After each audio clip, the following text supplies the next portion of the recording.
प्रिय विद्यार्थियों, मैं हनुमान प्रसाद शर्मा आज आप सभी को जो हमारी पाठ्य पुस्तक आरोह भाग 1 है उसमें जो पाठ दिया गया भारत माता, जो कि स्वतंत्र भारत के प्रथम प्रधानमंत्री जवाहरलाल नेहरू द्वारा रचित है।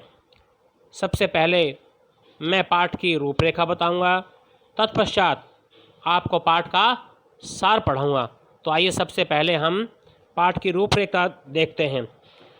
प्रस्तुत पाठ समाजवाद की ओर झुकाव रखने वाले, क्योंकि नेहरू जी का जो झुकाव था वो समाजवाद की तरफ था, तो समाजवाद की ओर झुकाव रखने वाले नेहरू जी की रचना हिंदुस्तान की कहानी का 5वां अध्याय है, जिसमें उन्होंने भारत माता शब्द पर विचार करते हुए यह निष्कर्ष निकाला है कि भारत माता की जय का अर्थ है यहाँ के करोड़ों लोगों की जय, कि भारत में जो करोड़ों लोग रहते हैं उनकी ही जय है, वही भारत माता की जय है।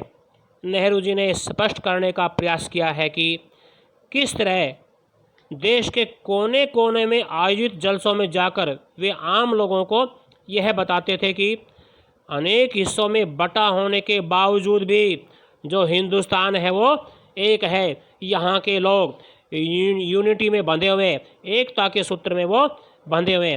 यह बात वो भारत के अनेक हिस्सों में घूमते थे और वहाँ जाकर इसकी चर्चा वो करते थे। आइए अब इसके सार को हम पढ़ते हैं। तो देखें, नेहरू जी की भारत भ्रमण के दौरान किसानों से वार्ता, कि जब वो भारत का भ्रमण करते थे, अनेक जलसों में जाते थे, घूमते थे, वहाँ जाकर तो किसानों से बातचीत क्या करते थे। तो उसको देखें। जवाहरलाल नेहरू जब भी विभिन्न जलसों में जाते, कि जहाँ भी जो जल से आयोजित किए जाते थे वहाँ जाते थे, तो वे श्रोताओं से, वे सुनने वालों से भारत माता के बारे में चर्चा किया करते थे। शहरी लोगों से भिन्न होने के कारण वे विशेष रूप से किसानों से अपने देश और आज़ादी संबंधी चर्चा अवश्य किया करते थे, क्योंकि जो शहरी लोग हैं वो अलग तरह के होते हैं, उन्हें अलग तरह की जो खुराक है उसकी आवश्यकता होती है, परंतु वो पसंद करते थे भारतीय किसानों से देश की चर्चा करना। तो वे किसानों को बताते थे कि जिस देश की आज़ादी के लिए वे प्रयास कर रहे हैं वह उत्तर से दक्षिण तथा पूर्व से पश्चिम तक अनेक विभिन्नताएं होने के बाद भी एक है, और वहाँ के लोगों की समस्याएं भी बिल्कुल एक जैसी है, एक समान हैं। वे उन्हें खैबर दर्रे से लेकर कन्याकुमारी तक का हाल बताते थे, कि क्या हालचाल चल रहा है, कैसी समस्याएं उत्पन्न हो रही हैं, क्या कुछ घटित हो रहा है, उनके बारे में वो अवश्य बताते थे। और कहते थे कि देश के सभी किसान उनसे एक से सवाल करते हैं, जहाँ भी जाऊँ सब किसान एक जैसा सवाल उनसे पूछते हैं। गरीबी, कर्ज, पूंजीपतियों द्वारा शोषण, जमींदार, महाजन, कड़े लगान, सूद, पुलिस के अत्याचार और विदेशी शासन, ये ही उनकी समस्याएं थी।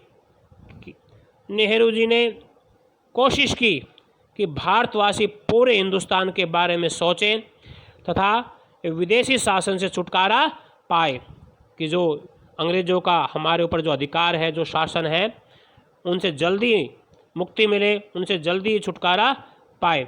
ऐसा पूरा हिंदुस्तानी भारत का एक एक नागरिक सोचे, वो ये चाहते थे। आगे देखें, भारतीयों को विदेशों में हो रहे परिवर्तनों से अवगत कराना, कि विदेशों में जो जो चेंजिंग हो रहे हैं, जो परिवर्तन हो रहे हैं, उनसे परिचित कराना, ये भी उनका मुख्य उद्देश्य रहा है। तो जवाहरलाल नेहरू अपनी बातचीत में चीन, स्पेन, अबिसीनिया, मध्य यूरोप, मिस्र और पश्चिमी एशिया में होने वाले संघर्षों का भी वर्णन किया करते थे, कि वहाँ क्या क्या संघर्ष, जो लोग हैं संघर्षों को झेल रहे हैं, किस तरह वहाँ भी जो स्थितियाँ जटिल बनी हुई हैं उनका वर्णन वो अवश्य करते थे। वे उन्हें रूस में हो रहे परिवर्तनों तथा अमेरिका की उन्नति के बारे में भी बताते थे कि रूस में क्या क्या परिवर्तन हो रहे हैं, अमेरिका किस तरह से डेवलप कर रहा है, किस तरह से आगे बढ़ रहे हैं, उसके बारे में भी वो बताते थे। किसानों को विदेशों के बारे में समझाना आसान नहीं था, परंतु यह काम उन्हें कठिन भी नहीं लगा कि वो आसानी से किसानों को समझा सकने में सफल हो जाते थे। आगे देखें, इसका कारण यह था कि किसानों ने पुराने महाकाव्यों तथा पुराणों की कथा कहानियाँ पढ़ रखी थी। कुछ ने तीर्थ यात्राएं की हुई थी। इस बहाने वे देश के चारों धामों की यात्रा कर चुके थे। कुछ सिपाहियों ने बड़ी बड़ी लड़ाइयों में हिस्सा लिया था। कुछ लोग वर्ष 1930 में 1930 में आई आर्थिक मंदी के कारण दूसरे देशों को जानते थे कि जो 1930 में जो दौर चला था वो आर्थिक मंदी का दौर चला था, उसके बारे में भी जो लोग वो अच्छी तरह से जानते थे। इन सभी कारणों के चलते भारतीयों को दूसरे देशों के बारे में बताना नेहरू जी के लिए सरल हो गया था। आगे देखो, शब्द है भारत माता। जो ये शब्द है इसकी नेहरू जी ने किस तरह व्याख्या की है उसके बारे में जाने। अनेक बार नेहरू जी का स्वागत भारत माता की जय के नारे से होता था। अक्सर यह नारा अब भी हर विद्यालय, हर स्कूल में लगाया जाते हैं। जब प्रार्थना हो चुकी होती है तो वहाँ पर जो पीटीआई सर हैं या जो बच्चे हैं वो प्रेयर करने के बाद अक्सर भारत माता की जय अवश्य बोलते हैं। तो इसलिए अनेक बार नेहरू जी का स्वागत जहाँ भी वो जाते, जिस जलसे में जाते थे तो उनका स्वागत भारत माता की जय के नारे से होता था। तब वे किसानों से इस नारे में आई भारत माता के विषय में पूछते थे कि आखिर ये भारत माता कौन है जिसकी वे जय जयकार करते हैं। प्राय इस बारे में उन्हें जानकारी नहीं होती थी। एक हट्टे कट्टे जाट किसान ने उन्हें बताया कि भारत माता का अर्थ भारत की धरती से है, जो ये हमारी धरती माता है इससे है। तब नेहरू जी उनसे पूछते थे कौन सी धरती, उनके गांव की धरती, जिले, सूबे या पूरे देश की धरती। इस प्रश्न पर किसान फिर हैरान रह जाते थे और फिर सब चुप हो जाते थे।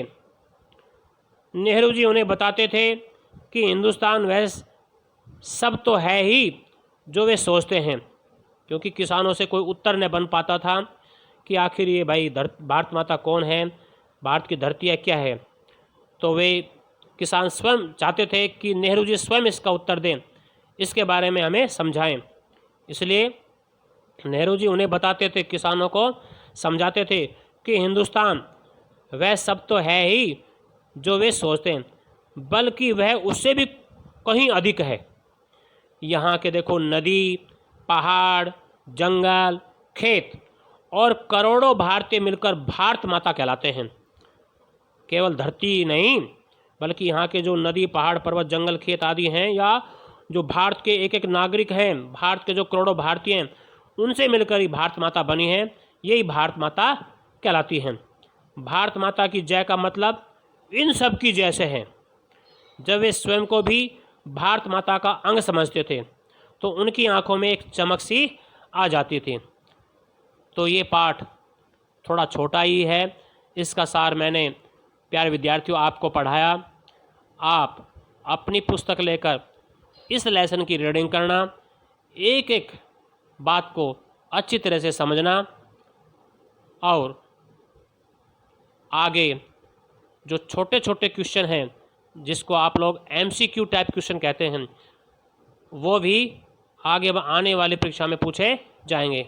इसलिए लेसन को बारीकी से पढ़ना बहुत ही ज़रूरी है। Thank you.